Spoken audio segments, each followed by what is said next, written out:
Barada, une émission couleur jeune. Une émission des jeunes pour les jeunes, pour l'attitude de la non-violence, la citoyenneté et le développement, pour mes frères, pour mes soeurs, pour mes potes.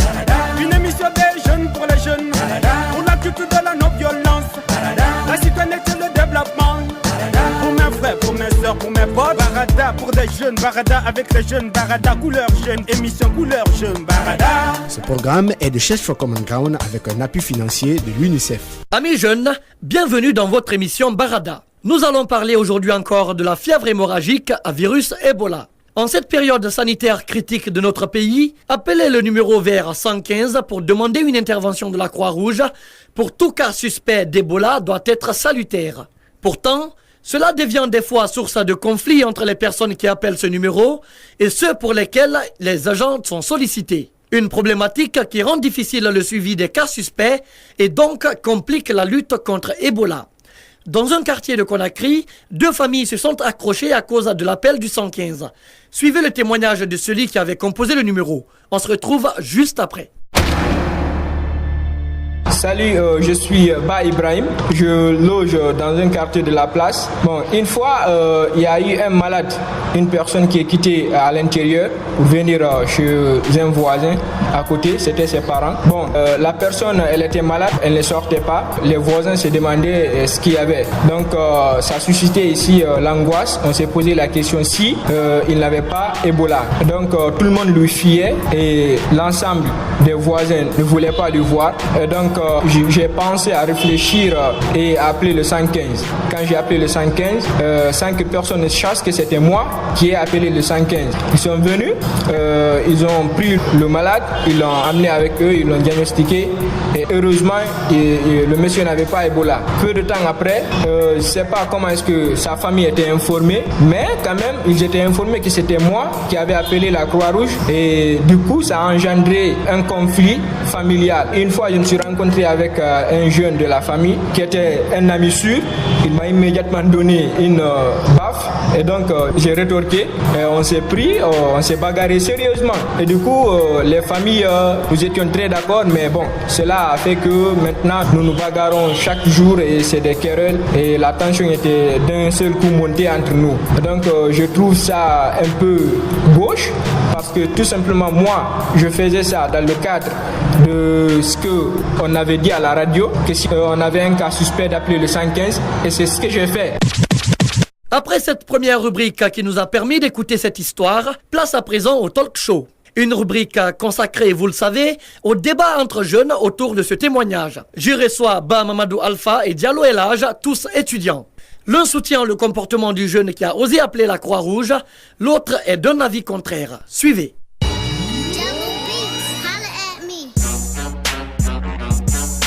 Je commence par Mamadou Alpha. Mamadou Alpha, tu viens d'écouter l'histoire de ce jeune avec nous. Qu'est-ce que tu en penses d'entrée de jeu?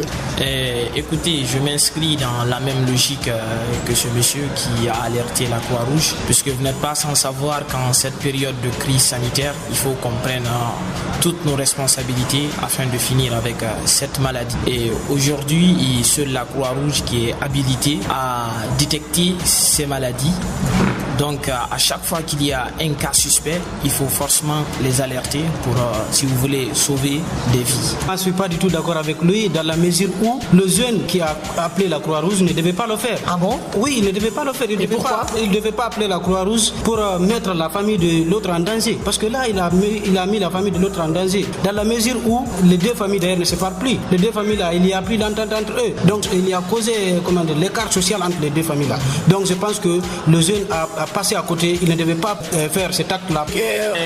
Écoutez, à supposer où ce monsieur avait effectivement été atteint de la maladie, quelle allait être la suite? On n'allait plus parler de famille, dire qu'ils ne se parlent pas. Là, c'est des vies qui sont parties. Ça allait être des pertes en vies humaines. Mais vous, on va laisser Alpha aller un peu au bout de ses idées. Je reviens à toi tout de suite. Donc, le fait qu'il a alerté la Croix-Rouge est vraiment un acte vraiment salutaire. Il faut l'avouer. Parce que tout à l'heure, je disais, au cas où ce monsieur avait été atteint de cette maladie, quelle allait être la suite, monsieur Waïchou? Ok.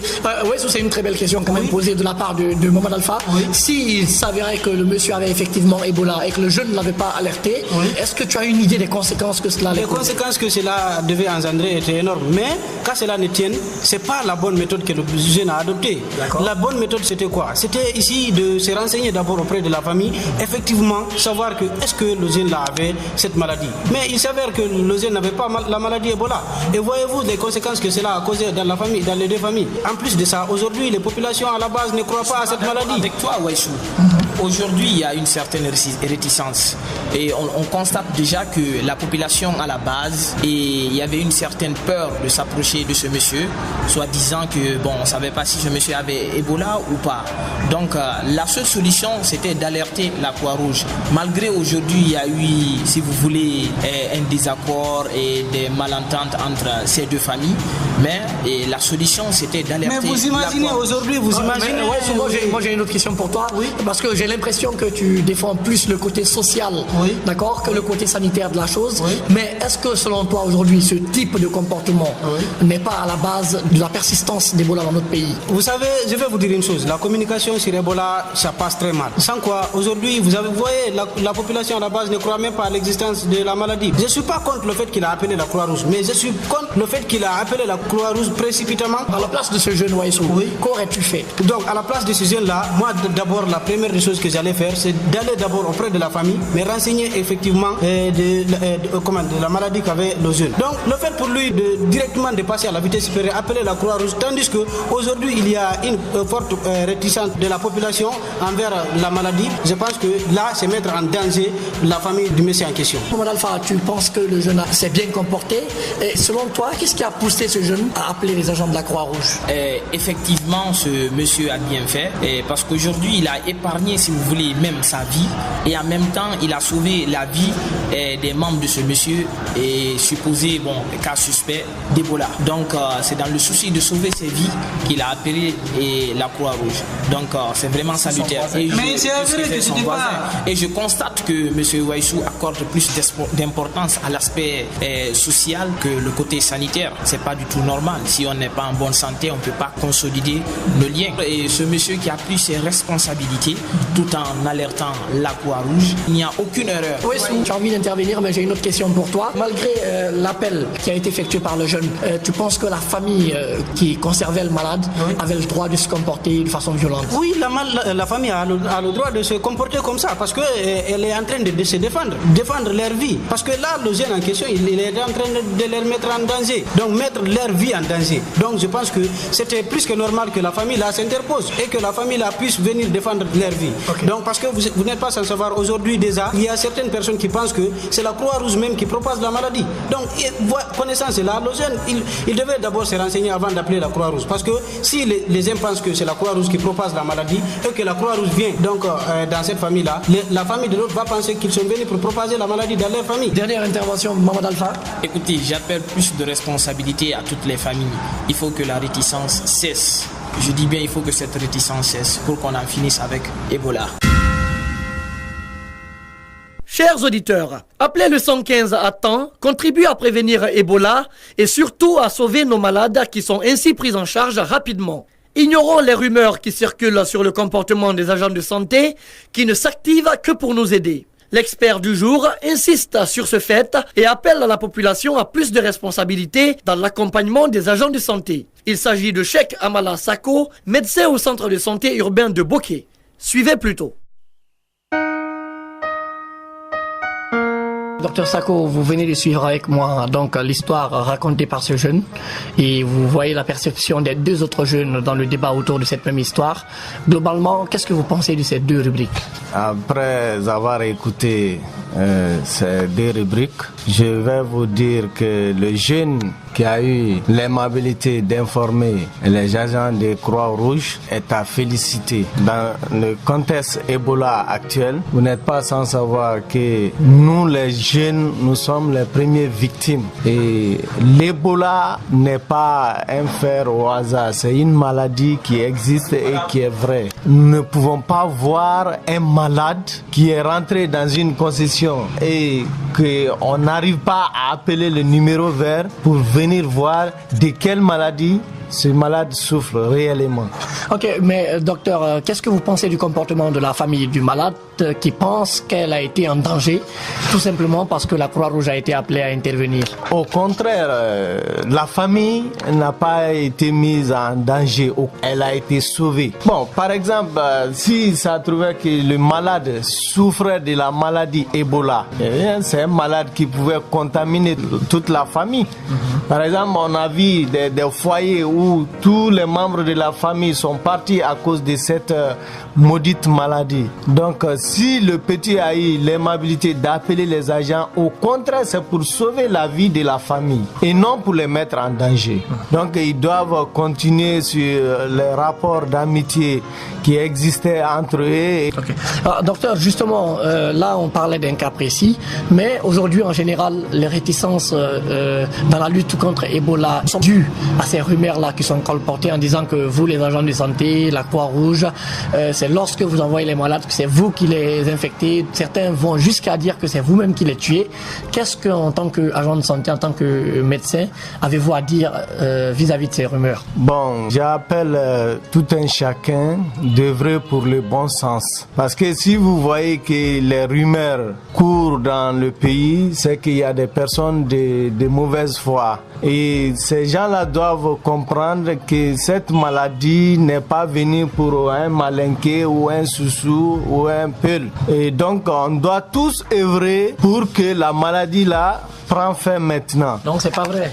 Non, c'est pas vrai. Un agent de santé, combien d'agents de santé sont morts dus à cette maladie? On ne peut pas dire que ce sont les agents de santé qui sont en train de contaminer les gens. Au contraire, nous-mêmes, nous en souffrons. Donc, on est là tous pour aider la population. Nous avons prêté serment d'aider la population. Donc, on doit tous divulguer les messages qui vont dans le bon sens et non d'intoxiquer la population. Voilà, docteur, dernière question pour vous. Est-ce que vous pensez aujourd'hui que la jeunesse guinéenne a un rôle à jouer dans la lutte contre Ebola? Si oui, laquelle? Oui, la jeunesse a un rôle important à jouer dans la lutte contre Ebola. Puisque quand nous parlons aujourd'hui de la réticence en Basse-Côte, ceux qui sont à la tête, ce sont les jeunesses qui ont la force de contrecarrer les forces de l'ordre ou les agents de santé. Donc cette jeunesse doit prendre conscience pour aider les agents de santé à démasquer les malades qui sont cachés dans les maisons, puisque les malades qui souffrent d'Ebola sont dans les concessions. Et dans chaque concession, il y a un jeune. Les jeunes doivent être de bonne foi pour détecter ces maladies, sensibiliser même les parents. Dès qu'il y a un malade, de l'envoyer à l'hôpital.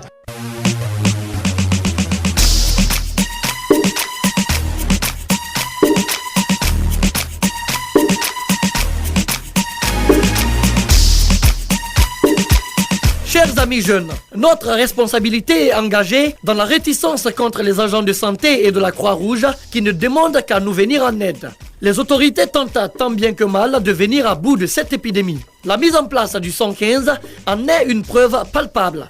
N'hésitons pas à appeler ce numéro vert pour demander l'assistance des professionnels de la santé pour tout cas suspect d'Ebola. La jeunesse que nous représentons doit être au premier rang du bataillon qui lutte contre Ebola.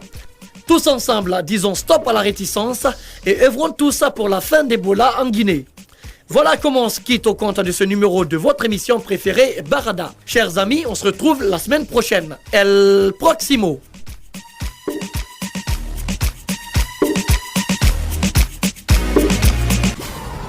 Vous voulez réagir à cette émission? Envoyez-nous un SMS au 622 31 39 81 ou appelez-nous au 622 05 05 33. Vous pouvez également nous envoyer un mail sur guinea@sfcg.org ou nous suivre sur notre adresse Facebook Search for Common Ground Guinée. Barada, une émission couleur jaune. Une émission des jeunes pour les jeunes, pour la culture de la non-violence, la citoyenneté et le développement, pour mes frères, pour mes soeurs, pour mes potes. Une émission des jeunes pour les jeunes, pour la culture de la non-violence, la citoyenneté et le développement, pour pour mes potes. Barada pour des jeunes, Barada avec les jeunes, Barada couleur jeune, émission couleur jeune, Barada. Ce programme est de Church for Common Ground avec un appui financier de l'UNICEF.